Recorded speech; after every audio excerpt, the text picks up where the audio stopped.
Good day, I am Carpe Markil, a maritime student.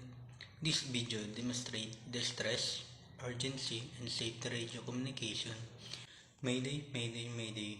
This is motor vessel Pacific Voyager, Pacific Voyager, Pacific Voyager.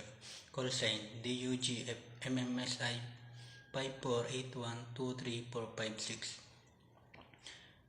Position 14 degrees 30 minutes north, 12 degrees port, 5 minutes east. Nature of distress: power in engine room, power not under control, vessel not under command. Assistance required: immediate firefighting assistance and evacuation standby. Person on board: 2 person. Engine stopped, preparing for boundary cooling. Over. Pan. All station. This is motor vessel Pacific Voyager. Call sign DUGF MMSI 54812346. Pan Pacific Voyager. Position 14 degrees 35 minutes north, 120 degrees 50 minutes east. Nature of urgency: steering gear failure, vessel drifting.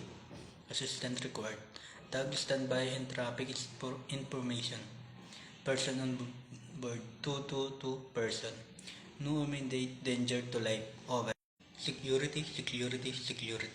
All station.